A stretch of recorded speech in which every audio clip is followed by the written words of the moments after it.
रोज रात को सोने से पहले बोलने चाहिए ये 2 शब्द। जीवन की सभी समस्याएं दूर हो जाएंगी। दोस्तों, इस प्राचीन कथा के माध्यम से हम आपको बताते हैं कि रोज रात को सोने से पहले कौन से 2 शब्द बोलने चाहिए, इन शब्दों का इतना महत्व क्यों है और ये 2 शब्द बोलने से कौन कौन से फल मनुष्य को प्राप्त होते हैं। तो इसे जानने के लिए आप इस प्राचीन कथा को पूरा जरूर सुने। इस कथा को सुनने मात्र से ही मनुष्य के जीवन के सभी कष्ट समाप्त होते हैं। तो चलिए शुरू करते हैं। एक समय की बात है, प्राचीन काल में मेघमकर नाम की अत्यंत शोभायमान नगरी थी। उस नगरी में सुनंद नाम का एक अत्यंत विद्वान ब्राह्मण रहता था। वह ब्राह्मण ब्रह्मचार्य व्रत का पालन करने वाला, अहंकार से रहित, वेद शास्त्रों में प्रवीण, जितेंद्रिय तथा भगवान श्री कृष्ण का शरणागत था। वह नित्य भगवान श्री कृष्ण की पूजा आराधना किया करता था। फिर एक दिन उस ब्राह्मण ने गोदावरी नदी पर स्थित सभी तीर्थों की यात्रा करने का निश्चय किया और वह कुछ साथियों के साथ तीर्थ यात्रा पर निकल गया। वह गोदावरी नदी के किनारे पर स्थित विरज तीर्थ, तारा तीर्थ, कपिला संगम, अष्ट तीर्थ तथा अंबिकापुरी आदि तीर्थों का दर्शन करते हुए वह विवाह मंडप नाम के नगर में पहुंच गया। उस नगर में पहुंचने पर वह उस नगर के प्रत्येक घर में जाकर ठहरने के लिए स्थान मांगने लगा। वह प्रत्येक घर पर जाता और लोगों से एक रात में ठहरने के लिए थोड़ी सी जगह मांगता, किंतु उस नगर में रहने वाले किसी भी व्यक्ति ने उस विद्वान ब्राह्मण को ठहरने के लिए स्थान नहीं दिया, जिस कारण से वह बहुत उदास हो गया। फिर वह सुनंद गांव के मुखिया के पास गया और उससे एक रात्रि तक ठहरने के लिए जगह मांगने लगा। तो उस गांव के मुखिया ने बड़ी ही चालाकी से उस ब्राह्मण को एक धर्मशाला दिखा दी और कहा, हे ब्राह्मण देवता, आप और आपके साथी उस धर्मशाला में रुक सकते हैं। मुखिया की बात सुनकर सुनंद को बड़ी प्रसन्नता हुई। वह अपने साथियों के साथ उस धर्मशाला के पास गया तो देखा उस धर्मशाला में कोई नहीं है। वह धर्मशाला वीरान पड़ी है, एक पक्षी भी उस स्थान पर दिखाई नहीं पड़ रहा था। ब्राह्मण ने सोचा, यह जगह तो बहुत ही वीरान है, न कोई मनुष्य है, न कोई पशु है और न कोई पक्षी। अवश्य यह जगह श्रापित होगी, इस जगह पर जरूर कोई बुरी शक्ति का वास है। इतना सोचते हुए वह भगवान का नाम लेते हुए उस धर्मशाला में रहने के लिए चला गया।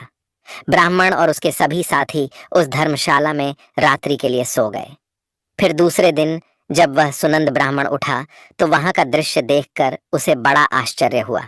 उसके सभी साथी गायब थे, कहीं पर भी कोई नजर नहीं आ रहा था। उस सुनंद ने चारों ओर देखा, लेकिन उसे कोई भी नजर नहीं आया। उसने आवाज भी लगाई, लेकिन किसी ने कोई जवाब नहीं दिया, जिससे सुनंद बहुत दुखी हो गया। वह सोचने लगा, मेरे साथी अचानक कहाँ गायब हो गए, कहीं उनके साथ कोई अशुभ घटना तो नहीं घटी। फिर वह सुनंद ब्राह्मण अपने साथियों को खोजने के लिए नगर में चला गया तो रास्ते में उसे वह गांव का मुखिया मिला। जैसे ही मुखिया ने उस सुनंद ब्राह्मण को जीवित देखा तो मुखिया को बड़ा आश्चर्य हुआ और वह मुखिया उस सुनंद के पास आकर बोलने लगा, हे ब्राह्मण देवता, आप अवश्य कोई महात्मा दिखाई पड़ रहे हो। आप दीर्घायु और मनुष्यों में सर्वश्रेष्ठ कोई पवित्र आत्मा हो। वह ब्राह्मण अकेला ही उस धर्मशाला से जीवित बाहर आया था, जिस कारण से मुखिया को लगा ये अवश्य कोई महान व्यक्ति है। इसके पास अवश्य कोई विद्या या फिर कोई महामंत्र है, जिसका जाप करने से यह ब्राह्मण जीवित बाहर आया है। फिर मुखिया ने उस ब्राह्मण से प्रार्थना की और उसे अपने गांव में ठहरने के लिए मनाने लगा। हे ब्राह्मण देवता, जब तक आपके साथी नहीं मिल जाते आप हमारे साथ ही रुकिए, मैं आपकी सेवा करूंगा। ऐसा कहकर उस मुखिया ने उस ब्राह्मण को अपने घर में स्थान दिया और उसकी बड़ी सेवा करने लगा। फिर कुछ दिन बीतने के बाद वह मुखिया उस ब्राह्मण के पास रोता हुआ आ गया और कहने लगा, हे ब्राह्मण देवता, रक्षा करो। कल रात में एक राक्षस ने मेरे पुत्र को चबा लिया है। मेरा पुत्र बड़ा ही गुणवान और भक्तिमान था।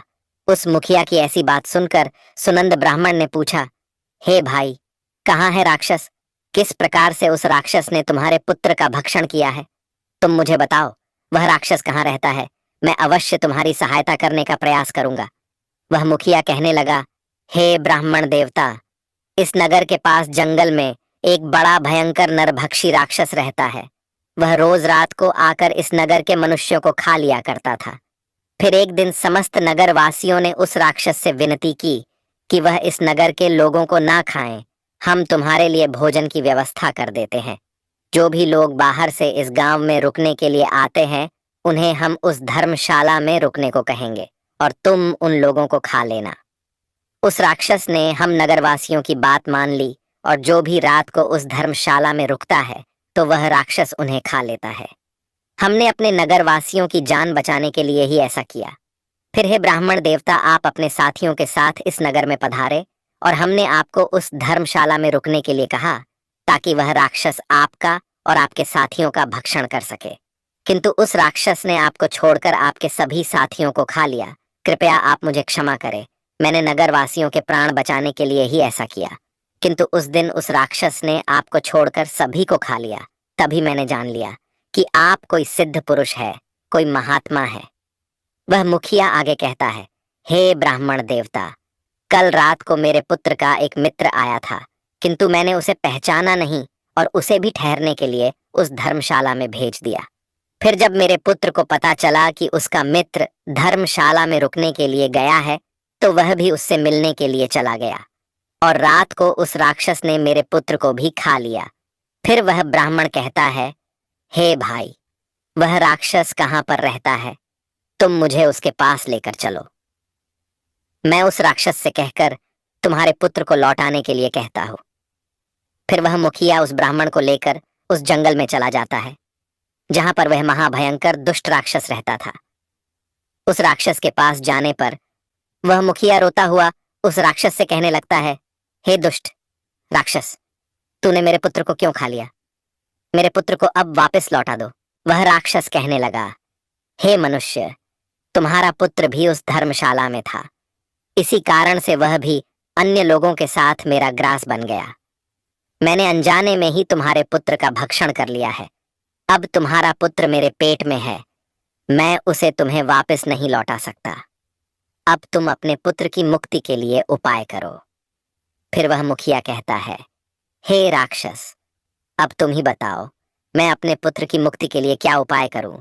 उसका मृत शरीर भी मेरे पास नहीं है, तुमने उस चबा लिया है। मैं अपने पुत्र के शरीर को कैसे प्राप्त करूं? फिर वह राक्षस कहने लगता है, इसके लिए मैं तुम्हें उपाय बताता हूँ। इस नगर में एक ब्राह्मण देवता आए हैं। उस रात वे एक मंत्र का जाप कर रहे थे, जिस कारण से मैं उन्हें खा न सका। यदि वह ब्राह्मण देवता आकर मेरे ऊपर उस मंत्र का जाप करके जल छिड़क दे, तो मुझे इस राक्षस के शरीर से मुक्ति मिल जाएगी और तुम्हारे पुत्र का शरीर भी तुम्हें मिल जाएगा। तब उस मुखिया के साथ खड़ा वह सुनंद ब्राह्मण कहने लगता है, हे राक्षस, वह ब्राह्मण मैं ही हूँ जिसे उस रात तुमने नहीं खाया। फिर वह राक्षस उस सुनंद की ओर देखता है और प्रणाम करते हुए कहता है, हे ब्राह्मण देवता, आपके दर्शन करके मैं धन्य हुआ। कृपया आप मुझे इस श्राप से मुक्ति दिलाओ। मैंने इस राक्षस का शरीर धारण करके बहुत पाप किए हैं। तब वह ब्राह्मण कहता है, हे राक्षस, तुम मुझे बताओ, किस कारण से तुम्हें यह राक्षस का शरीर प्राप्त हुआ है? तब वह राक्षस कहने लगता है, पहले के समय में मैं एक किसान था। इसी नगर के पास में मैं खेती किया करता था। एक दिन मेरे खेत के पास में एक गिद्ध एक जीवित मनुष्य पर हमला करके उसे खाने लगा था।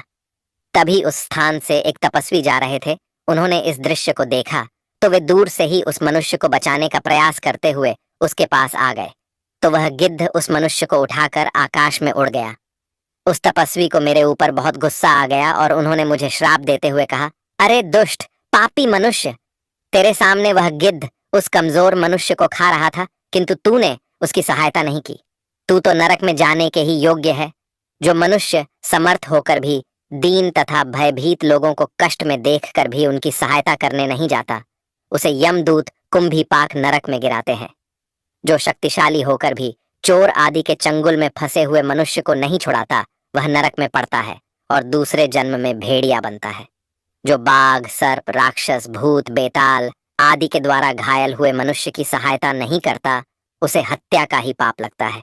अरे दुष्ट, तू उस मनुष्य की मदद कर सकता था, किंतु तूने नहीं की, इसीलिए तू भी महापापी ही है। इसीलिए मैं तुझे श्राप देता हूँ कि तू राक्षस हो जा। उस तपस्वी के द्वारा मुझे श्राप दिए जाने पर मैं बहुत घबरा गया और मैंने उन तपस्वी से क्षमा याचना की। मैंने कहा, हे तपस्वी, मेरा ध्यान खेत की रक्षा करने में था, इसीलिए मेरा ध्यान उस गिद्ध पर नहीं था। मैंने जानबूझकर ऐसा नहीं किया है, कृपया आप मुझे क्षमा करो।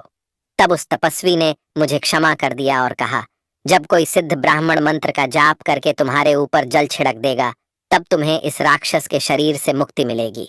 राक्षस के द्वारा इस प्रकार से कहने पर उस ब्राह्मण देवता को सारी बात समझ में आ गई और उस ब्राह्मण देवता ने अपने हाथ में जल लिया और उस दिव्य मंत्र का उच्चारण किया और वह जल उस राक्षस पर छिड़क दिया। शरीर पर जल पड़ते ही वह राक्षस जमीन पर गिर पड़ा और उसका शरीर उसी क्षण नष्ट हो गया और उसके अंदर से सभी मृत लोगों का शरीर बाहर पड़ा। उसमें उस मुखिया के बेटे का भी शरीर था। उस मंत्र के प्रभाव से उस राक्षस को और उसके पेट के अंदर के सभी मनुष्यों को एकदम से मुक्ति मिल गई और सभी दिव्य विमानों में बैठकर विष्णु लोक को जाने लगे। फिर उस मुखिया ने अपने पुत्र को अंतिम विदाई दी और उस ब्राह्मण की ओर देखते हुए उसे प्रणाम करके कहने लगा, हे ब्राह्मण देवता, कृपया आप मुझे बताइए वह कौन सा मंत्र है जिसका आप रोज जाप करते हैं, जिसके प्रभाव से उस दुष्ट राक्षस को भी मुक्ति मिल गई। वह ब्राह्मण कहने लगता है, हे भाई, यह मंत्र मुझे मेरे गुरु के द्वारा प्राप्त हुआ है। जो भी मनुष्य रोज रात को सोने से पहले इस मंत्र का उच्चारण करता है, उसे किसी चीज का भय नहीं रहता, उसके सभी कष्ट समाप्त हो जाते हैं। भूत, प्रेत, राक्षस, चुड़ैल, पिशाच आदि बुरी शक्तियां पास नहीं आती हैं। वह मंत्र इस प्रकार है, हर हर मुकुंदे। मैं रोज रात को सोने से पहले इस मंत्र का उच्चारण करता हूँ। इस मंत्र के उच्चारण से मन को शांति मिलती है, मन से हर प्रकार का भय नष्ट होता है, जीवन की सभी समस्याएं समाप्त हो जाती हैं। जो भी मनुष्य इस मंत्र का रोज रात को उच्चारण करता है, उसे सुख, समृद्धि और धन संपत्ति प्राप्त होती है। जो भी उसकी कामना हो वह पूर्ण हो जाती है। इस मंत्र को सुन लेने मात्र से ही मनुष्य के पाप नष्ट हो जाते हैं। इसका जाप करने से जन्म जन्मों के पाप नष्ट होते हैं। इस प्रकार से उस ब्राह्मण ने उस मुखिया को वह अत्यंत चमत्कारिक मंत्र बताया और फिर वह मुखिया नित्य उस मंत्र का जाप करने लगा। तो दोस्तों, इस प्रकार से इस एक शक्तिशाली मंत्र के उच्चारण से उस ब्राह्मण को वह राक्षस भी खा न सका। इस मंत्र के प्रभाव से उस राक्षस को भी मुक्ति मिल गई। आप भी रोज रात को सोने से पहले इस मंत्र का उच्चारण अवश्य करें। ये कथा आपको कैसी लगी कमेंट करके जरूर बताएं। अगर यह जानकारी आपको अच्छी लगी तो वीडियो को लाइक जरूर करें। कमेंट में जय श्री कृष्ण जरूर लिखें।